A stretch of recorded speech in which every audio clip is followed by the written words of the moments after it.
बिस्मिल्लाहिर्रहमानिर्रहीम। अस्सलाम वालेकुम। हकीकत टीवी साइंस एंड हेल्थ में खुश आमदीद। यमन ने पहली मर्तबा अमेरिका पर हमला किया और ये हमला इतना ज़्यादा ख़तरनाक था कि एक तो तकरीबन 8-10 घंटे तक ये लड़ाई जारी रही और अमेरिका के स्ट्राइक करने की कैपेबिलिटी को उन्होंने रोक दिया। अमेरिकी जहाज़ों को वापस पीछे धकेलने में वो कामयाब हुए। ये बड़ा रेयर चांस होता है। इसके साथ उन्होंने अमेरिका के एयरक्राफ्ट कैरियर पर हमला किया, लेकिन पहली मर्तबा ऐसा हुआ है कि अमेरिका के एयरक्राफ्ट कैरियर को जो सप्लाई करने वाला इनका शिप था, जिसमें हथियार, मिसाइल और दीगर चीज़ें होती हैं, जो आता है और आकर सप्लाई करता है, और बहुत सारी चीज़ें होती है सप्लाई करने के लिए, तो शिप के लिए हर सूरत ज़रूरी होती है और एयरक्राफ्ट कैरियर के लिए तमाम चीज़ें वो साथ लेकर नहीं चल सकते। उसको सप्लाई करने के लिए शिप आते हैं। इन्होंने उस शिप को लोकेट किया। अभी कैसे किया ये किसी को नहीं पता, क्योंकि ये गालिबन इस शिप को वो लेकर जिस तरह आते हैं वो क्लियरली इंडिकेट करता है कि शिप को जिस तरीके से लेकर आते हैं पता भी नहीं चलता कि अमेरिका की मिलिट्री का है, कोई सिविलियन है, कोई कमर्शियल है, या क्या सूरत हाल है, किसी को अंदाज़ा नहीं होता।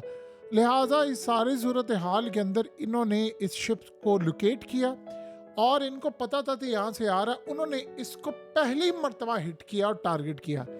ये इतना ज़्यादा अमेरिका के लिए ख़तरनाक मामला हुआ, इतना ज़्यादा ख़तरनाक मामला हुआ है कि आप ये सोचें कि आज अमेरिकी मीडिया में और डोनाल्ड ट्रंप को जो रिपोर्ट्स पेश की गई हैं उसमें ये बताया गया है कि अगरचे हमने बहुत ज़्यादा हमले किए, अरबों डॉलर्स लगा दिए हैं, लेकिन अभी तक जिस कामयाबी की हमें उम्मीद थी वो नहीं हुआ। हम जो हमला करते हैं वो डबल उसका जवाब देते हैं हमले का, और वो किसी सूरत दरेग नहीं करते। अब इस सूरत हाल में इजराइल में आपको पता है कि नेतन्याहू इस वक्त यूएस के दौरे पर है और वो ट्रंप को इस बात पर कन्विंस कर रहा है कि दो काम करो, ईरान पर हमला करो और यमन पर हमला करने के लिए आपको ग्राउंड पर फौजें उतारना पड़ेगी। वो ये कह रहा है कि जिस तरह हमने गज़ा का ऑपरेशन किया था, गज़ा टाइप ऑपरेशन यहाँ पर करना पड़ेगा। और मज़े की बात आप ये देखिए कि वो ये कह रहा है कि गज़ा टाइप ऑपरेशन करने के लिए अमेरिका की फ़ौजें उतरे, मैं सिर्फ स्ट्राइक करने के लिए पीछे से आऊँ। और वो कह रहा है कि हम इस तरह इनको शिकस्त नहीं दे सकते अनटिल के हमें फ़ौजें ग्राउंड पर उतारना पड़ेंगी। और यही चीज़ सूरत हाल डोनाल्ड ट्रंप को बताई गई है।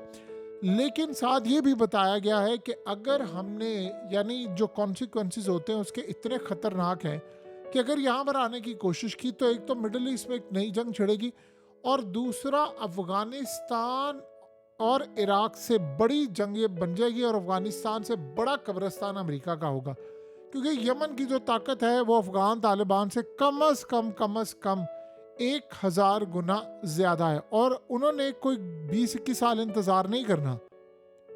और ये भी पॉसिबिलिटी है कि एक दफ़ा अमेरिका की फ़ौजें उतर जाएं तो फिर दोबारा उनको चारों तरफ से घेर लिया जाए और हो सकता है अमेरिका को मारकर ही दम ले। यानी फिर शायद इस तरह की सूरत हाल पैदा हो जाए कि जहाँ पर मामला ख़राब हो, क्योंकि देखिए पुराना अफ़गानिस्तान का जो मसला था उस वक्त मिडल ईस्ट के अड्डे इस्तेमाल हो रहे थे। यहाँ पर तो जो मुल्क अड्डे देगा उनके खिलाफ जंग हो जाएगी। अब आप ये सोचें कि आयतुल्ला अली खामनेई ने किया क्या है।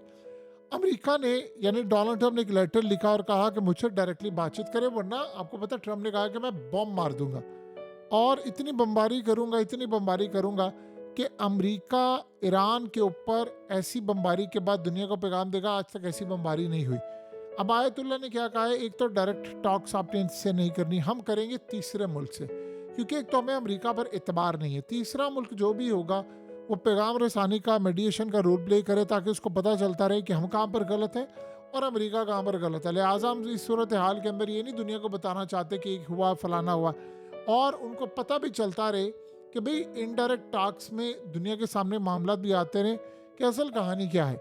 अब आप ये सोचें कि सारी सूरत हाल से पहले आयतुल्ला ने ऑर्डर जारी किया है कि सबसे पहले ईरान की फोर्सेस हाई अलर्ट रहें। अब ईरान की फोर्सेस इस वक्त इतनी हाई अलर्ट हैं और मुसलसल रूस और चाइना के साथ इनका कोऑर्डिनेशन चल रहा है। ये आज से पहले इनका इस लेवल का कोऑर्डिनेशन नहीं हुआ और यही वजह है कि ईरान ने इस वक्त पूरी तरह अपनी तैयारी पूरी की है और अब जाकर मामला तो ये सामने है कि पहले उन्होंने अमेरिका का टारगेट लॉक किया है, मुस्लिम कंट्रीज़ को पैगाम दिया है कि जिसने भी अमेरिका को फौजी अड्डे दिए हमारे खिलाफ, चाहे जासूसी के लिए, तेल भरवाने के लिए, रिफ्यूलिंग के लिए, या एयर स्पेस दी, या स्ट्राइक करने के लिए, या कार्गो प्लेन आए, या कुछ भी आए, तो हमारे साथ मुकम्मल तौर पर उसकी जंग होगी और हम ये परवाह नहीं करेंगे वो मुल्क कौन है क्या है, फिर सीधे मिसाइल वहाँ पर जाकर गिरेंगे। लिहाजा आप इस जंग में कोई भी ऐसी गलती करने से पहले 1000 दफ़ा सोच लें। अब एक तरफ तो ये मामला सामने आया, दूसरी तरफ आप अंदाज़ा करें कि यमन के हवाले से कहा यह गया है कि अभी हमें हर सूरत ये काम करना है, ग्राउंड फोर्सेस के बगैर हम जीत नहीं सकते, और अगर हमने ग्राउंड फोर्सेस की तो फिर अमेरिका के लिए बहुत ज़्यादा मुश्किल होगा। और उन्होंने कहा है कि इस सारी सूरत हाल में यमन असल में स्मगलिंग करके अपने नेटवर्क को इतना बढ़ा चुका है कि मिसाइल पार्ट, दीगर इक्विपमेंट्स, ये तमाम चीज़ें उनको मिलती हैं, और इस सूरत हाल के अंदर हम उनका मुकाबला नहीं कर पा रहे। रीजन के अंदर रूस और दीगर ताकतें उनकी मदद कर रही हैं। रियल टाइम कैपेबिलिटीज़ है अमेरिका के वॉरशिप्स की और अमेरिका के एयरक्राफ्ट कैरियर्स की। सो लिहाजा इस सूरत हाल के अंदर हमारे लिए बड़ा मसला पैदा हो गया है कि हम कैसे इसको मैनेज करें। अब डोनाल्ड ट्रंप के लिए आप अंदाज़ा करें कि कितना मुश्किल टाइम है कि वो अभी तक यमन के हवाले से कोई फ्रूटफुल कारकर्दगी नहीं दिखा सका, और नितनयाहू का प्रेशर इस वक्त मुकम्मल तौर पर सामने आ रहा है। देखिए, ट्रंप के लेटर पर ईरान की जानिब से बात कह दी गई है, उनके जर्नैलों ने, आयतुल्लाह ने बड़ा क्लियरली कह दिया है कि अगर डोनाल्ड ट्रंप हमें बुली करना चाहता है तो फिर जवाब हमारा इतना भयानक होगा कि आप उसका अंदाज़ा भी नहीं लगा सकते। अब आप ये सोचें कि अमेरिका ने second third anti ballistic missile system इस वक्त पहुंचा दिया है इजराइल के अंदर। आप बताइए कि थर्ड एक तो पहले लगा हुआ है, सेकेंड पहुंचाने की क्या सूरत है हाल, क्या वजह हो सकती है? उसकी एक वजह ये हो सकती है कि इन्होंने प्लान कर लिया है कि हमने हमला करना है, तो जब आपने प्लान ये कर लिया है कि हमने हमला करना है तो फिर ये जंग होकर रहेगी। इस जंग को अब दुनिया की कोई ताकत नहीं रोक सकती। देखिए, डोनाल्ड ट्रंप के लिए ये कोई फिजिबल सूरत हाल नहीं है। यमन हो या कोई दीगर मुल्क हो या जो भी सूरत हाल हो, अगर आप यमन का मुकाबला करना चाहते हैं फौज उतार कर, तो आप ये समझ लें कि वियतनाम की जंग भी आप भूल जाएंगे। इन्होंने चारों तरफ से आपको घेर लेना। और यमन की सूरत हाल ये है कि इस वक्त यमनियों की आंखों में खून उतरा हुआ है, वो अमरीकियों के खून के प्यासे हैं। देखिए, इस वक्त उनके पास कोई ऐसी सूरत हाल नहीं है कि वो अमरीकी फौजियों से डायरेक्ट लड़ाई कर सकते, एक्सेप्ट कि वो मिसाइल मारे, ड्रोन मारे या कोई और काम करे।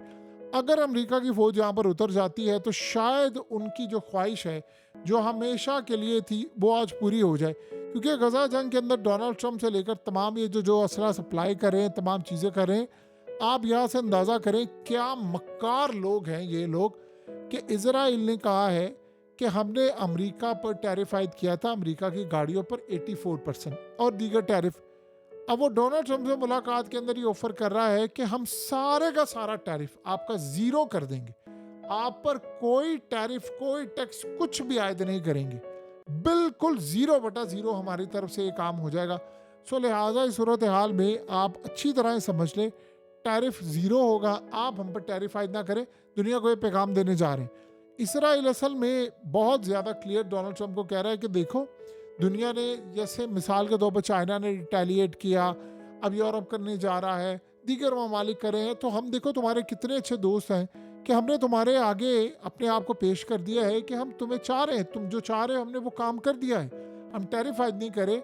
और असल में दुनिया को पैगाम दिया है कि डोनाल्ड ट्रंप के अमेरिका के दोस्त बनोगे तो बहुत सारे फ़ायदे होंगे। सो लिहाजा इस वक्त इन्होंने मुकम्मल तौर पर ये काम किया। देखिए, गज़ा को दुनिया शायद भूल गई है। उसकी रीज़न ये है सबसे बड़ी कि सबसे बड़ा जो सौदा किया है वो जाहिर सी बात है इस्लामिक कंट्रीज़ ने कर दिया है। जब आपने सौदा कर दिया है तो फिर सूरत हाल बाकी क्या रहती है। रही बात ईरान की, असल में इसराइल ये चाह रहा है कि एक दफ़ा हम ईरान की एटमी सलाहियत को तबाह कर दें, फिर उसके बाद हम फ़लस्तीन के अंदर जो मुक़द्दस जगह है मुसलमानों की, उनको गिरा दें, फिर अपने वहाँ पर महल बना ले, अपने वहाँ पर जो भी हमने करना इबादत गाहें वो सारा कुछ आगे लेकर चले। सो ये लास्ट मोमेंट्स है। ईरान पर हमले के लिए अगर कोई अमेरिका की फिजिबिलिटी बन गई, देखिए डोनाल्ड ट्रंप से आप कुछ भी उम्मीद कर सकते हैं। जो पागलपन इस वक्त उस बंदे ने किया हुआ है पूरी दुनिया के अंदर, वो आप सबके सामने है। अमेरिका में अगर आवाम सड़कों पर निकली है तो ये बात याद रखिएगा, अक्सरियत उन लोगों की है जिन्होंने डोनाल्ड ट्रंप को वोट दिया था। तो अगर 2.5-3 महीने के बाद ही डोनाल्ड ट्रंप ने उन सबको धोखा दे दिया है, तो पूरी दुनिया के अंदर जो उनके सपोर्टर्स हैं या उनको बैक करने वाले, उनकी क्या औकात है। ये जंगों का ही तो मामला है सारा कि यहाँ तक सूरत हाल पहुंची है। बहरहाल अगर वो अपने वोटर सपोर्टर्स को ये सारा काम कर सकते हैं, और वो भी देखिए गैरत वाले हैं कि वो सड़कों पर आ गए हैं, वरना कोई और होते तो शायद शख्सियत परस्ती वाला मामला यहाँ पर नजर आता। हकीकत टीवी साइंस एंड हेल्थ की इस वीडियो के नीचे कमेंट ज़रूर कीजिए, अपनी राय का इजहार ज़रूर करें, और इस वीडियो को हर जगह शेयर करते हुए चैनल को सब्सक्राइब ज़रूर करें।